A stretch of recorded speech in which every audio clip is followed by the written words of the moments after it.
Baker's House, a home for women, provides security for women as they seek safe and stable housing.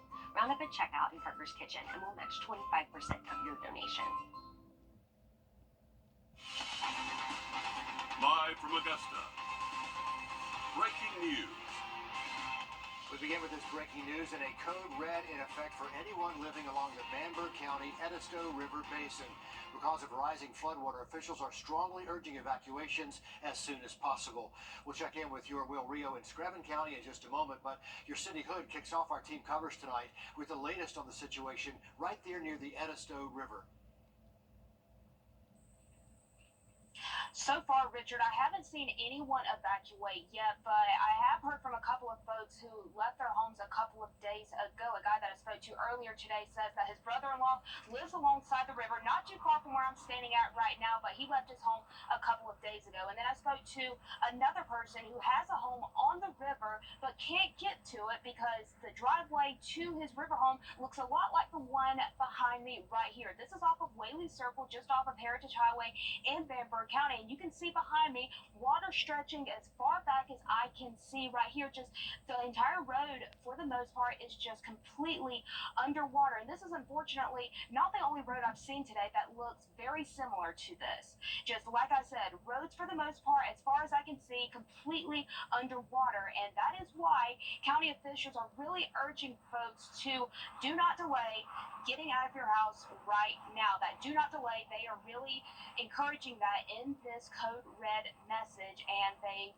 are doing it more so for your own safety here, because I've been traveling to many of these roads today and yesterday, and I cannot get down many of these roads because of how high the water levels are. I was measuring some of these roads to be holding only a foot of water, and where I'm standing at right now, I'm only about a half a mile away from the riverfront, so you can only imagine what those yards look like right now. I was at a house yesterday, and the yard had up to 4 feet of water in it. And I spoke to a guy today, and he says that he cannot get to his house right now. He doesn't live there. It's just a vacation home, if you want to call it that. But he said that he's had that house for most of his life, and he's never seen flooding quite like this before.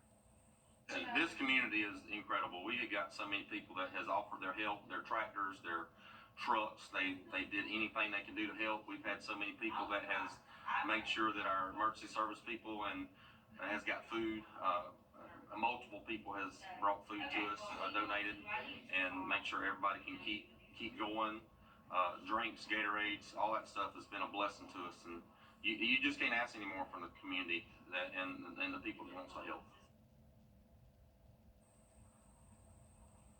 And I want to apologize, that was not the person that I wanted y'all to hear from, but I want to kind of summarize what he told me earlier. Like I said, he's had that river home all of his life, and he says he's not seen any flooding like this ever, really. He was taking me kind of on a little walking tour near his driveway, because like I said, he can't get down his driveway because it's underwater like this one behind me, and he was showing some areas, and he said that only a couple of days ago, like earlier in the week, there were sandbars everywhere, and now those are all completely underwater. He was showing me his brother-in-law's driveway, which is right across the street from where I'm standing at right now, and you can't see his driveway, you cannot see his yard, you can't hardly see his boat that is parked beside his house. That is how high these water levels are rising. And a message that the county gave to residents in their code red message was these rising water levels can pose extreme danger. Extreme danger is the phrase that they use. So that is how serious they want folks to take this warning. Again, they want to strongly urge people to evacuate. And I did ask the county if there were any designated shelters. They said that they haven't had anyone request a shelter at this point, and that most people have a family member to stay with. But again, they really want to urge people to do not delay evacuating, Richard. Sydney Hood near the Edisto River Forest this afternoon. Sydney, keep us posted on any changes you might see. So, Riley, these hard-hit areas like Barnwell, Bamberg, they just got hit with some showers, and that is the last thing they need with a flood warning in effect right now. I know, Richard. That flood warning stays 10 minutes. Riley, thanks. Switching to Georgia now, and some of that flood water in Screven County is receding a little bit, but the view from our Sky 12 drone, you really can't see too much of a difference right now. But regardless, people are determined to get back up and running. We just got some breaking news about the status, though, of Lake Eureka. Your Will Rio is live with the latest on that. Yeah, Richard, Lake Eureka Dam is now officially back open to families that live back there behind the dam. So some great news, as this has been a focal point for EMA officials and just everyone working to get that dam back open. Such great news. There was a lot of fears that that dam would burst and then cause other issues throughout the county, but the work is not done here in Screven County. We're here on Old Creek Road. This has been another focal point of just the amount of work that needs to be done throughout the county. You can take a look behind me. The reason this bridge is closed is because the Ogeechee Creek, which, if that sounds familiar, we were on Union Creek Road yesterday, which was completely flooded. This flows down another road. This bridge is unsafe to cross because it has not been inspected. There's also a massive tree that's fallen on the guardrail, so the stability of the bridge is not, it's not certain of if someone can cross that here, which is really the story all across the county. It's been all hands on deck as people have been trying to open roads back up. The Georgia DOT, they're also here working to get roads back in order. We've seen people stranded because both sides of their roads have been completely washed out. Right now, the focus in the county is to get at least one side of those roads now back open so people can go to and from. They say it's not going to look pretty because this is not official work. Now, to give you an idea of what the damage here is, they say they had Hurricane Idalia last year. They say they still haven't recovered from that. Tropical Storm Debbie was about 3 times that. And that just goes to show you the amount and the extent of the damage that they've seen all across this area. But right now, they're still waiting for FEMA to step in and offer some help. Georgia DOT is doing what they can with, quote, that low-hanging fruit work, just filling those patching some of those roads. Right now, the county really wants to hear from some people and move forward with some of the damages. They say that you can email them at screvenema@gmail.com. That's where you can send your name, address, and then any photos or videos of your damage, as well as a description. That's where they can start tracking and looking at the damage that's being shown all across the county here. So much work left to do. They showed us a county map of all of the roads that were closed. It's an absolute maze. Almost every road is closed except those Georgia state routes. Those are the only roads that are fully open right now, so you can travel from town to town. So again, so much work left to do. It's been all hands on deck. Everyone has stepped in to help, as you heard, all the way up there in Bamberg and Barnwell with Sidney Hood. I mean, everyone all across our region is stepping in to lend a helping hand to get some of these towns up and running again. And so many bridges to inspect before they can start to open those barricades up behind you. Will Rio there reporting to us from Screven County. Will, thanks so much. You know, before Debbie's arrival, state leaders warned dam owners to clear all that debris from the spillway to prevent overtopping. That's when water spills over the top of a dam. It is the most common cause of dam failure. From 2010 through 2019, nearly 130 dams failed across the U.S., which is why states keep a close eye on this very important part of our infrastructure. But senior investigative reporter Liz Owens discovered the state is past due for a visit to Screven County. So dams are a unique part of our infrastructure system, and that's because most are owned by private citizens, not the government. But the government is responsible for oversight, and the government is lagging behind. Eureka Dam is one of 46 privately owned low-hazard dams in Screven County. Privately owned dams make up the majority of dams in both Georgia and South Carolina. I tracked dam failures across both states. You can see from this map, South Carolina is more prone to dam failures than Georgia. In Screven County, flooding of this magnitude is not typical for the area. Eureka Lake Dam is categorized as a low-hazard dam. The state is required to inspect low-hazard dams once every 5 years, but your I-team found the National Inventory of Dam lists the last inspection date as 2018. That means it should have been inspected last year, but Georgia says it wasn't. So dams are classified in 2 categories. Screven County's dam is a category 2, which doesn't require a full inspection. Dams that are a category 1 are dams which could be deadly if they fail. Thank you for that update, Liz. And unfortunately, we are tracking the chance for more heavy rain heading into the weekend. We'll have that full forecast coming up. Widespread flooding conditions. That's why we have issued a first look weather day. You have no idea what's underneath that water. News 12 has boots on the ground in our communities today, scouting out the damage. Dangerous stuff out here. If you're in it, this is what we're dealing with. Pretty rough, to be honest. A lot of the roads look just like this. This is actually Rosemary Creek. So we're in Jenkins County right now. That's right, here in Screven County, there is a road closed down. We Do have this road closed. This is off Lake Drive. It's really historic rainfall that we've been seeing. This is why we put out those first alerts. Time and temp, brought to you by your First Alert weather team.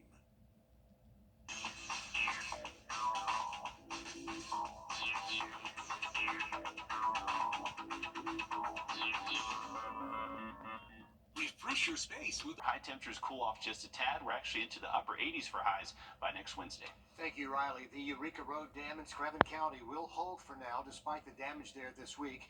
Neighbors are starting to see a shift on their local roads as well. Your Nick Proto has a status update on that recovery.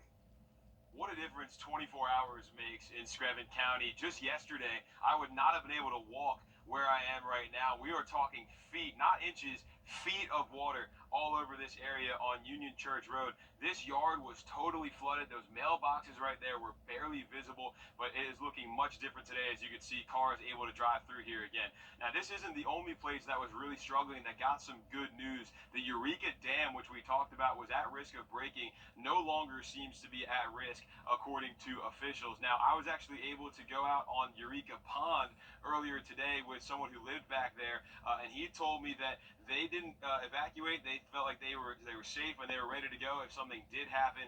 Now, I was actually talking with some people who live out on the stranded side of the dam earlier today. They told me spirits are high. They didn't have power for about 24 hours, but that has since been restored, and they're now just waiting for that dam to get fixed so they can come back across. People have been offering food and water and other help, and they say they're really appreciative of that. Now, crews have been out the majority of the last 3 days, working long nights and early mornings, getting dirt to put over that road. They've gotten it from a pit behind the airport in Screven County, but they ran out there, so they are going to Effingham County and other places. Pretty much wherever they can get dirt is where they are filling it up, and they're hoping to have that back today where people can drive over it once again. Now, just because this road is dry and the dam looks like it's going to be okay doesn't mean the work is done here in Screven County. There's a lot of those side roads, those dirt roads that are washed out. Little Horse Creek, Old Rocky Ford Road, those places still need a lot of attention. It could take months, even years, to rebuild this entire county, so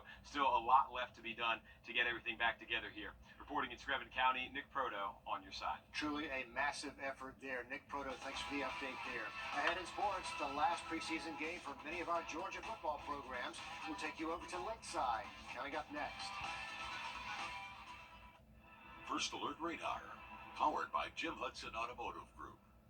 Joe Biden. Harris, and I approve this message. On your sideline. All right, earlier this week, we previously reported that Earl Chapman would no longer continue as head coach at Midland Valley. With Chapman out as head coach, in steps Brent Dorn to lead the Mustangs, and it's become a somewhat easy transition for him. Here's pictures from his first practices as the interim head coach. He's a Mustang through and through. Last season, he was the offensive coordinator. Dorn graduated from Midland Valley in 2008. This season, he'll serve as not only coach, but guide as the team makes its way through a tough and challenging 4A schedule. All right, tonight is a dress rehearsal. It gets you ready for when the curtains, in this case, the lights go on for the first time. Our Georgia high school teams are treating tonight like the real deal because they're a week away from when the games really start to count. Two of those teams that will have to get off to a hard start, Lakeside and Laney, that's where we find our Joe Doring. Joe, break it down for us.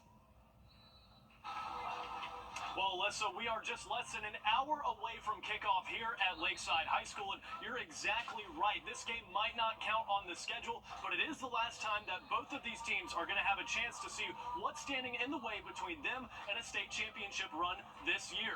Now, for the Wildcats, head coach Ronnie Baker says his team is focused on minimizing the injuries tonight, but also building on the momentum from his team's success last year. As for the home team, Lakeside head coach Steve Hibbets tells me tonight is about ensuring his team can close out those big games. If they can prove to do that a little better than they did last year, he says the sky is the limit for the Panthers this season. We took a big step as far as playing in the playoffs and being competitive all season. So, we're just trying to continue to grow as a program. We make no bones about it. We want to be playing in December. That's what we talk about in the off season. We're tired of just saying, hey, we just want to win this area or whatever. We want to be playing, and that's our goal, to be playing in December. Now tonight's game kicks off at 7 o'clock, so we're going to be here throughout the entirety of it. Keep it right back here at 11 o'clock this evening for a full recap from Lakeside High. Alyssa, that's the very latest I have from here. I'm going to toss it back to you in the studio. All right, thanks for those updates, Joe. Go ahead and vote for your game of the week while we're at a powerhouse battle between two inter-county matchups. You decide, just scan that flow code. Riley will send it over to you. All right, thank you, Alyssa and Joe. Thank you for those updates. We do have our bird watching forecast brought to you by Wild Birds Unlimited. If you're watching the bird feeder tomorrow, sunrise is going to be at 6:47 a.m. And we are back with our Birding Basics giveaway. Congratulations to Monica Williams from Graniteville, South Carolina. If you want to win a Birding Basics giveaway, just head to our website and click on the contest tab. Having a look at that forecast just after the break.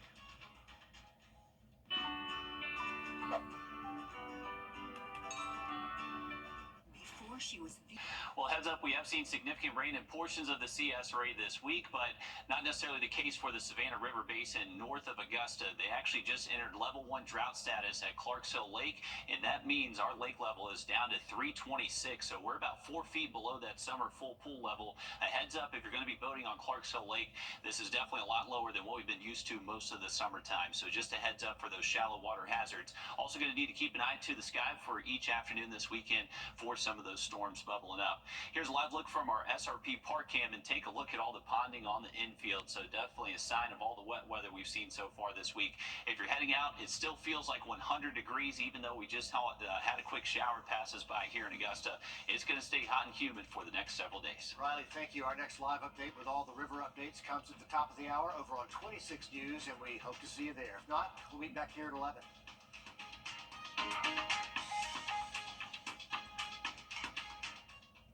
At the CBS Evening News, we focus on solutions, finding solutions to help people understand what are the right choices to make for you and